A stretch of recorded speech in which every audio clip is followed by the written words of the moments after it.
Muito boa noite. O Eurogrupo fechou o acordo com a Grécia. O programa de apoio foi prolongado por mais 4 meses, mas para o FMI, a lista das medidas apresentada não é muito específica. Este é um dos temas para o 3 pontos, com o Marco António Costa, vice-presidente do Partido Social Democrata. Hoje é nosso convidado Vasco Rato, professor de Ciência Política e Relações Internacionais, presidente da Fundação Luso-Americana para o Desenvolvimento. Boa noite aos dois, bem-vindo, Vasco Rato, e vou começar precisamente por si. Relativamente a este plano do Syriza, pergunto-lhe se, na sua opinião, vai ou não continuar a austeridade. Antes de mais, boa noite a si, Cristina, e ao Marco António, muito obrigado pelo vosso convite.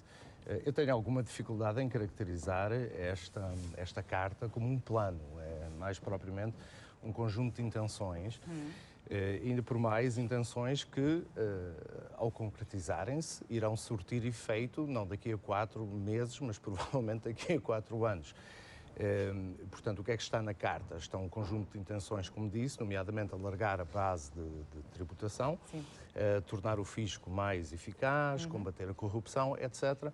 O ponto essencial aqui é que daqui a 4 meses vamos estar novamente a pedir ao governo grego para ser mais específico e para fazer compromissos concretos que possam satisfazer a Troika, que agora, enfim, chama-se outra coisa. Mas estes 4 meses é quase empurrar com a barriga um problema? É empurrar com a barriga um problema, sobretudo para o governo grego, porque tem aqui também, e este fator tempo, eu ouvi várias pessoas a dizerem que o Syriza obteve uma tremenda vitória porque obteve 4 meses. E não teve? Não parece que isto seja uma vitória, antes pelo contrário, porque durante os próximos 4 meses o Syriza vai ter de explicar o que é que está a fazer, porque é que negociou assim, o que é que tenciona fazer. Quer dizer, vai ter aqui uma gestão política muito difícil durante os próximos 4 meses e, ao mesmo tempo, eu creio que algumas das vozes que se têm levantado nos últimos 2 dias de contestação... Está a falar de contestação interna? Contestação interna, Sim. Dentro do próprio Syriza. O Syriza é, como se sabe, uma coligação de partidos e algumas dessas sensibilidades já vieram a terreno dizer que se trata, creio que a expressão foi uma traição ao eleitorado. O próprio eleitorado, provavelmente, depois disto, daqui a 4 meses também, vai perceber que não se chama Troika, chama-se agora as instituições, antigamente conhecidas como a Troika, não sei exatamente qual é a designação, mas para todos os efeitos nada se alterou. E comparado com as promessas feitas durante a campanha, que constituem a base de legitimidade daquele voto, falou-se muito da legitimidade do Syriza, mas vamos lá ver, o Syriza tem legitimidade, com certeza, mas essa legitimidade assenta naquilo que foi prometido. E tudo aquilo que foi prometido foi esquecido. Não está aqui consagrado nesta carta? Claro que não está aqui. Nada está aqui, desde o aumento do salário mínimo a uma série de promessas de âmbito social. Diga? Fica em stand-by para já, o salário mínimo. Isso é uma visão muito otimista. Eu acho que deixaram cair definitivamente. De qualquer forma, eu creio que nos próximos meses vai ser muito difícil este partido explicar porque é que disse uma coisa e está a fazer outra. Agora, eu dou o benefício de dúvida ao Syriza, porque muitas vezes os governos ou os partidos que são eleitos, de facto, não têm uma informação completa. E à chegada é que se percebem realmente da dimensão do problema? É possível que houve esse erro de avaliação e análise que agora se está a ser retificado. Marco António Costa, na sua opinião, face àquilo que conhecemos até ao momento desta carta enviada ao Eurogrupo, estas promessas por parte do governo grego conseguem para os gregos ser melhores ou pior do que aquilo que já tinham? Eu acho que não alterou absolutamente nada, porque o que ficou assente neste acordo do Eurogrupo é que, em primeiro lugar, o governo grego não reverteria nenhuma das medidas que já estavam aplicadas. Nomeadamente as privatizações, por exemplo. Todas as medidas. Portanto, nada seria revertido. Em segundo lugar, não tomaria nenhuma iniciativa unilateral. Terá que ter autorização sempre do Eurogrupo e da Troika, agora sob o nome pomposo de instituições. Podem-lhe até chamar outra coisa qualquer, mas chamam-lhe instituições.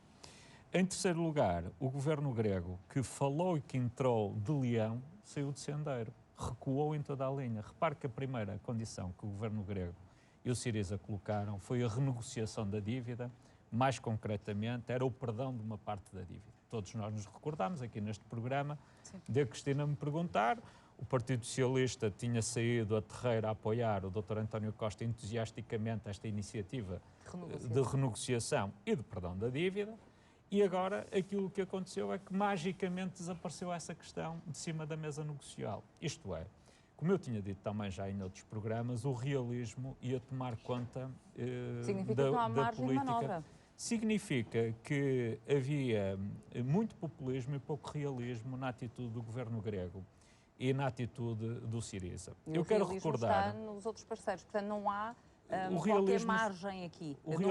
Não há margem para haver outro tipo de programa de ajustamento. Cristina, se me permitir, eu gostava de explicar duas outras coisas. Em primeiro lugar, dizer que registro com satisfação a circunstância de ter havido uma unanimidade de todos os países relativamente ao tratamento desta matéria. Houve uma unanimidade dos países do Eurogrupo na forma como abordaram a questão e como colocaram a sua posição face à Grécia, levando a que os gregos tivessem que recuar para uma dimensão da realidade concreta e não do populismo em que estavam a apresentar, enfim, algumas das ideias. Em segundo lugar, e como disse o Vasco Corrado, isso está a trazer graves problemas internos ao Syriza, porque se está a confrontar internamente com uma contestação crescente, porque há uma desilusão muito grande entre aquilo que eles prometeram e aquilo que iludiram as populações na Grécia e aquilo que é a situação concreta da carta que enviaram hoje. Em segundo lugar, queria recordar que o Sr. Varoufakis, quando muito perto das eleições, disse que caso a situação grega contagiasse a portuguesa e a espanhola e a italiana, fazendo crescer os juros que nós pagamos, que isso era útil para a Grécia ter uma posição negocial melhor. Isto é, se a situação se alastrasse negativamente para os outros países, isso ajudaria uma estratégia da Grécia. Ora, o que aconteceu foi que nem a estratégia deles contagiou Portugal, pelo contrário, hoje voltamos a ter os juros mais baixos que a memória. Por outro lado, o que aconteceu foi que neste mês os juros da Grécia cresceram exponencialmente, estão perto dos 10%, hoje ficaram perto dos 9%. Portanto, o Sr. Varoufakis, que procurou uma estratégia de contágio e antes das eleições explicitou essa ideia, de facto não teve sucesso nessa sua atitude. Foi essa ideia que foi interiorizada por parte do Executivo português e que levou o Executivo português a estar ao lado da Alemanha, por exemplo? Eu peço desculpa, essa é a ideia que eu tenho.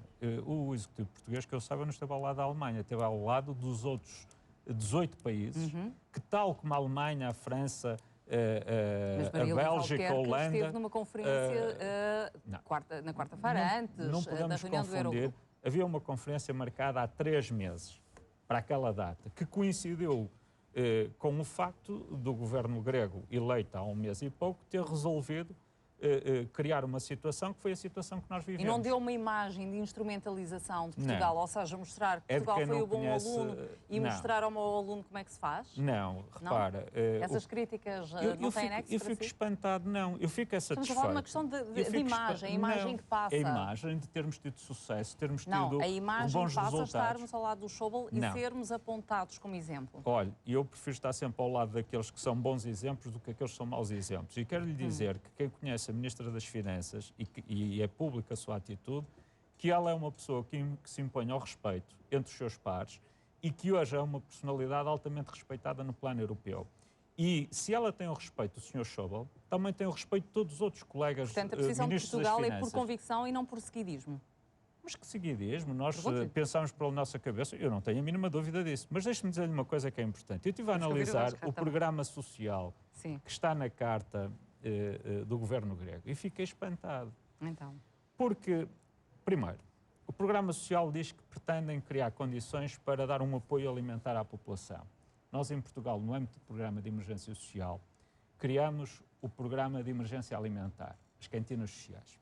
Dizem depois que uma das preocupações que têm é apoiar os gregos no pagamento dos custos de energia. Nós, em Portugal, no âmbito do programa de emergência social português, criamos a ACES, que é o apoio social extraordinário para consumidores de energia, que chegou a mais de 1 milhão de consumidores, baixando drasticamente as tarifas de energia. Em terceiro lugar, os gregos dizem que têm que melhorar o acesso das famílias à habitação. Nós, em Portugal, a custo zero, no âmbito do programa de emergência social, criámos o mercado social de arrendamento, já tem mais de 5 mil casas, a rendas 30% abaixo da média do mercado. Quarto, Eles falavam da ajuda na área medicamentosa, nós não dizem mais nada, não apresentam nada.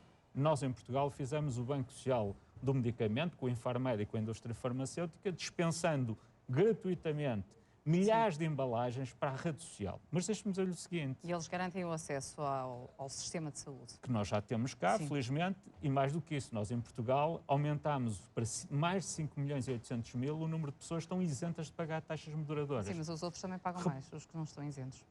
Claro, é assim mesmo, tem que ser quem pode pagar, paga, para que os outros possam estar isentos, mas é assim.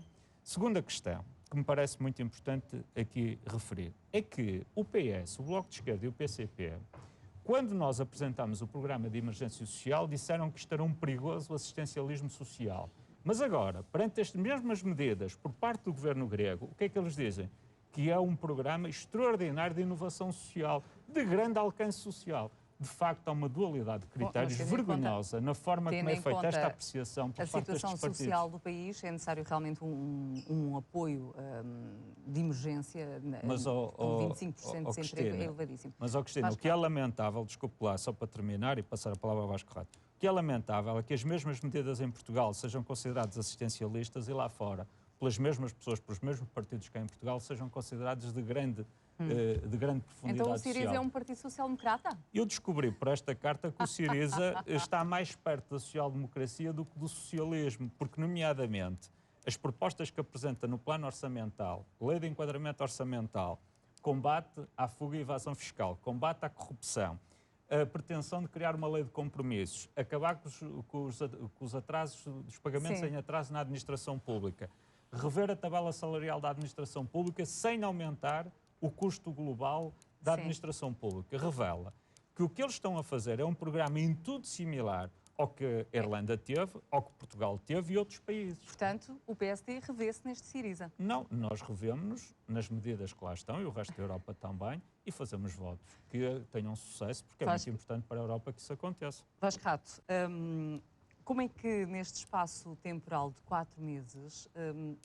não é certo que a Grécia venha a receber a tranche, a priori poderá eventualmente receber, tudo aponta que sim, lá para meados ao final de abril, está dependente de uma avaliação, mas entretanto tem que pagar dívidas. Sim. Como é que perante esta situação, numa situação de tão emergência, na sua opinião, como é que se poderão processar as coisas? Eu creio que a solução que provavelmente será encontrada a breve trecho é um aumento gigante de impostos na Grécia, porque se olharmos cuidadosamente para esta carta de intenções, de facto não há um aumento de receita, não há uma diminuição significativa da despesa. Portanto, por algum lado, a coisa terá de quebrar. Até porque houve, pouco antes do Syriza ganhar, houve uma redução muito significativa das contribuições. Isto é, as pessoas acreditaram que a austeridade iria acabar se o Syriza ganhasse e simplesmente deixaram de pagar impostos. Desde a marcação das eleições. Exatamente. 40% da arrecadação fiscal em janeiro. E, portanto, a situação é ainda mais difícil. Para o dinheiro que voou. Exatamente. E, portanto, eu creio que também esta carta, é curioso verificar a reação a esta carta, porque talvez a reação mais violenta, de maior desconfiança, veio do FMI. O Banco Central Europeu também revelou hoje alguma desconfiança. Sim. Há muitas dúvidas. Há muitas dúvidas, muita desconfiança. E que não pode haver recuos. Eu diria desconfiança, porque o que aconteceu nos últimos tempos não inspira a confiança e, portanto, há de facto desconfiança. A instituição da Troika, das 3 instituições, a que revelou, enfim, menos desconfiança, digamos assim, foi a Comissão. E isso faz sentido, de alguma forma, mas também é uma indicação de algumas divisões que estão a ocorrer dentro das instituições. Mas eu gostava de salientar aqui uma coisa que o Marco António disse, que é o seguinte: a fórmula que efetivamente o Syriza está a seguir, que aceitou, é a fórmula que nós tivemos de aceitar e que também a Irlanda aceitou. Porque estas são as condições que são exigidas quando um Estado deixa, efetivamente, de ter dinheiro, que foi o que aconteceu em Portugal, na Irlanda e na Grécia. Mas se a fórmula não der o resultado pretendido e se tiver as consequências sociais que têm, que é um facto... Mas a fórmula deu resultado, claramente, na Irlanda, deu resultado em Portugal, na medida em que tivemos uma saída limpa, estamos nos mercados... Sociais. Vamos lá ver, lá são mais altos. Os custos sociais também resultam, quer dizer, ninguém gosta da austeridade, nem este governo, claro. nem nenhum governo gosta da austeridade. Agora, convém nunca esquecer porque é que foi necessário a austeridade. Foi necessário porque houve um resgate. E esse resgate foi negociado e as condições foram negociadas. E a lição que há a retirar de todo este processo com o Syriza é que não há alternativa. Não há sucesso sem a exigência? Ou que não há alternativa? Não há grande margem, não.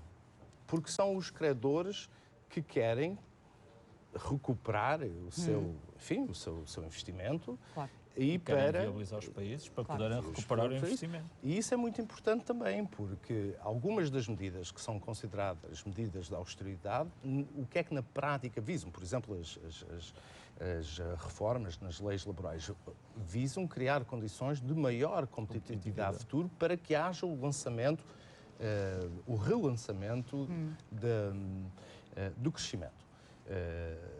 Eventualmente, poder-se-á dizer que esperava-se que o crescimento viria de uma forma mais rápida, eventualmente de uma forma mais robusta, mas em Portugal é preciso não esquecer que esse crescimento chegou. 0,9% é aquilo que se antecipa. Todos nós gostaríamos que fosse 6 ou 7% ou 3%. Mas a verdade é que quando nós dizemos, ou quando se diz que este processo não teve resultados, se um regresso ao crescimento, pelo menos incipiente, mas é um regresso ao crescimento, se alguma estabilidade nas contas públicas e juros históricos, baixos históricos, nos permite refinanciar grande parte da dívida, se isso não é sucesso, bom, não sei o que é. Então. E na sua opinião, o governo português portou-se bem nesta matéria porque tem recebido várias críticas, inclusive de elementos ligados à sua área biológica? Eu acho que o governo português fez aquilo que este governo ou qualquer outro governo deve fazer, que é defender o interesse de Portugal. E claramente, com as declarações proferidas por parte de Jean-Claude Juncker, houve aqui algumas divergências ao nível do discurso dos partidos que compõem a maioria. Não?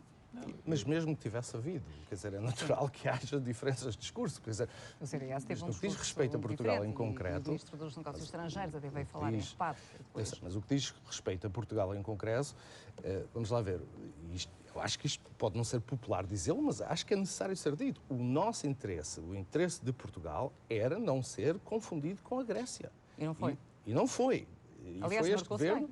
Não, mas foi este governo que não permitiu que se fizesse. Nós estaríamos a pagar juros a 10% agora. Era a consequência. Marco António Costa, mas o que é certo é que a nossa dívida pública subiu substancialmente, está acima dos 128% no fim de 2014. Mas eu explico isso com facilidade, com 3 fatores muito simples. Em primeiro, ela baixou, atingiu um pico em meados de 2014 e tem vindo a baixar de meados de 2014 até agora.